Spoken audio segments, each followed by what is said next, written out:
Okay, so the things I like about your setup, we'll start there first. Club face and club head is levelly grounded and at a 90-degree angle forward to the target. Perfect. Club and ball are positioned center in your stance for a 7-iron or club of that length. Ideal. Alignment. Feet, hips, and shoulders are lined up pretty much perpendicular to the leading edge of the club face. It's also good. And basically your grip, both hands are working together pretty well as a unit. Couple things. Stance, way too wide.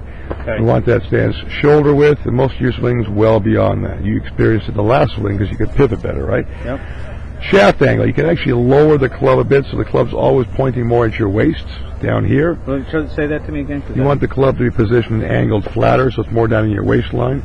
Because your arms are away from your body. Okay. See that? If you want to lower your hands, just drop a little bit. Drop my hands. So by dropping your hands and placing a little more weight on the middles of your feet, it's going to get you more connected, better balanced, right? Okay.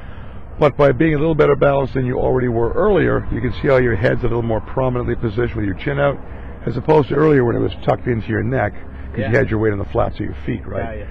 So basically we have the club at a good neutral angle, but if you lower the club, you'll see how your forearms and hands hang below your shoulders like mine.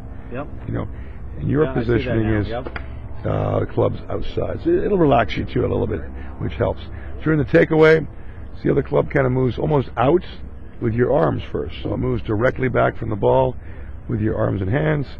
As you continue back though, the club hinges and sets over your shoulder. Pretty good position there. Forearm and left wrist are pretty straight. They're not bowed or cupped.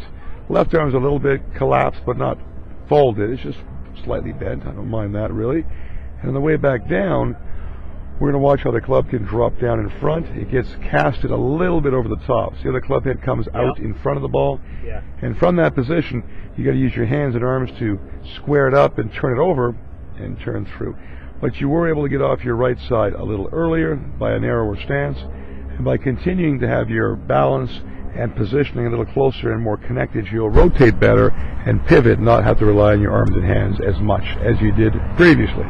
Got you. So it's just the setup is number one you got to get comfortable with, and then apply it to any club from there.